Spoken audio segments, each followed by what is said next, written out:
Banyaknya peluang pekerjaan di Korea dan banyaknya peminat untuk mau bekerja di Korea. Tentunya dari teman-teman yang usia 18 hingga 39 tahun. Bahkan ada juga teman-teman yang usianya 40 ke atas ataupun 45 tahun masih ada peminatan ataupun berminat untuk bekerja di Korea.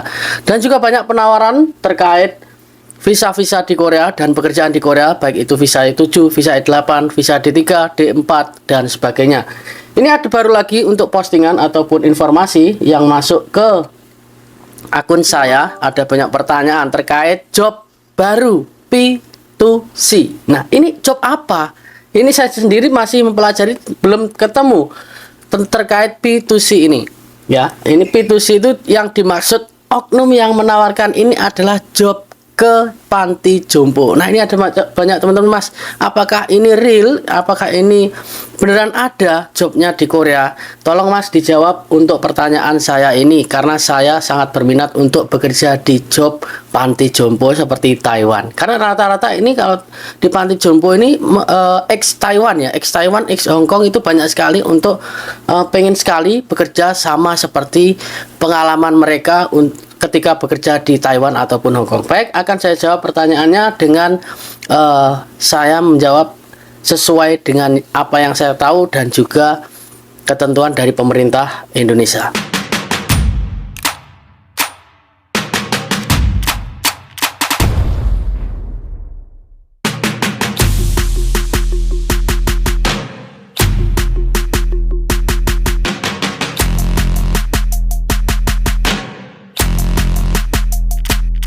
Assalamualaikum warahmatullahi wabarakatuh. Ketemu lagi bersama saya, Wahono Channel, yang selalu memberikan motivasi dan juga dukungan buat teman-teman semuanya untuk bisa bekerja di Korea dan memberikan sedikit informasi terkait bagaimana pekerjaan-pekerjaan di Korea dan juga informasi supaya teman-teman tidak tertipu oleh oknum yang tidak bertanggung jawab sehingga teman-teman uangnya hilang.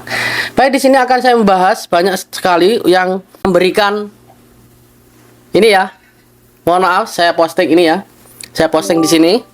Mohon maaf yang membuat postingan ini, saya mohon maaf, saya akan memposting ini karena ada banyak teman-teman yang menanyakan ataupun masuk ke akun saya terkait postingan ini. Lowongan kerja Korea Selatan untuk sektor formal di rumah sakit dan panti jompo, khusus wanita, jalur P2C ya. Syaratnya wanita, KTP, KK, dan juga paspor. Mes disediakan, makan ditanggung perusahaan. Perusahaan mana nih? Belum ada ya. Nggak disebutkan di sini. Lalu tiket dan visa diurus perusahaan, asuransi kesehatan dan ketenagakerjaan, libur setiap minggu ya, dan hari libur tanggal merah libur. Ada pesangon dan tejigem jika sudah menyelesaikan kontrak. Baik.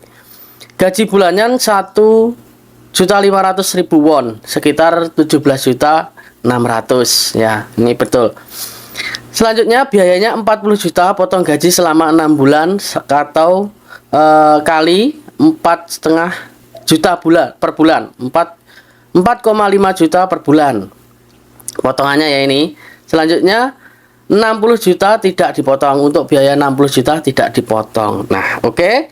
Sekarang ada juga postingannya di sini. Mohon maaf, Mbak, saya posting ya di sini. Dan ini postingannya, yuk yang minat ke Korea Selatan untuk sektor formal di rumah sakit dan panti jompo khusus wanita jalur mandiri P2C. Yang minat ataupun tanya-tanya boleh inbox di Messenger. Nah, oke. Selanjutnya saya tanyakan langsung oleh pihak kementerian ataupun yang sudah berada di Indonesia. Tentunya kita kalau pengen secara resmi bekerja di Korea, secara resmi itu harus lewat pemerintah Indonesia ke pemerintah Korea. Dan juga seperti P2P ya, private to private, itu juga ada kerjasamanya terkait pemerintah Indonesia dan juga pemerintah Indonesia. G2G juga sama. Nah, Bu, kalau penawaran seperti ini saya tanyakan ya, tanyakan seperti itu. Program di Indonesia itu hanya ada G2G dan P2P saat ini. Selanjutnya, apa itu P2C? Pemerintah Indonesia aja nggak tahu loh ini. Pemerintah Indonesia nggak tahu P2C. Yang ada skemanya P2P ya, skema P2P dan juga G2G, private to private. Hati-hati menerima informasi mungkin P2P, perlu ditelusuri P3MI mana yang bekerja sama dengan PT di Korea, panti jompo tersebut. Nah, telusuri kamu dari mana, PT mana, dan ikut P3 mana, P3MI ya, P3MI harus diketahui apakah masih berlaku izinnya. Nah, izinnya apa ada dan juga apa masih berlaku. Langsung ditanyakan ya kalau mendapatkan tawaran seperti itu. Selanjutnya kita lihat lagi postingan.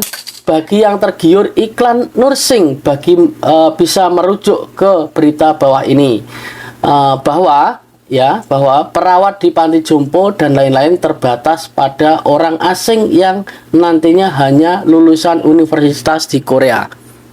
Oke, kita garis bawahi, lulusan universitas di Korea ini berarti teman-teman harus mempunyai bahasa TOPIK level 3 minimal ya. Kalau saya pribadi ya mengetahui seperti itu, levelnya level 3. Jadi iklan job order terkait bisa bekerja di panti jompo dan visa kunjungan rumah sakit itu bisa dikatakan belum ada. Dan kualifikasi usia di atas 40 tahun itu tidak memungkinkan karena panti jompo Korea rata-rata perlunya tenaga muda dan wajib bisa berbahasa Korea. Nah, di sini yang ditawarkan itu usianya 40 tahun, teman-teman yang usianya 40 tahun ke atas. Nah, di sini juga ada informasi terkait kalau di panti jompo Korea itu hanya membutuhkan tenaga muda. Jadi kalau sudah tua-tua untuk apa ya? Beda lagi dari Hong Kong dan juga Taiwan. Nah, kita buka di sini bisa lihat teman-teman semuanya baca. Kalau bisa membaca bahasa Korea, monggo silahkan dibaca. Hanya saya scroll saja, tidak perlu saya terangkan banyak sekali. Nanti karena jika saya baca sebanyak ini, teman-teman akan terlalu panjang durasinya. Nah, jadi untuk teman-teman yang ditawarkan visa ini ataupun job kerja seperti ini, tanyakan langsung di PT-nya, ada izin kerjanya atau tidak, dan ada kontrak kerjanya dengan Korea atau tidak. Perlu teman-teman ketahui karena sampai saat ini untuk job kerja di nursing ataupun panti jompo di Korea belum dibuka. Semoga bermanfaat. Sampai ketemu lagi di video selanjutnya. Salam, kegagalan adalah kunci dari keberhasilan. Annyeonghaseyo.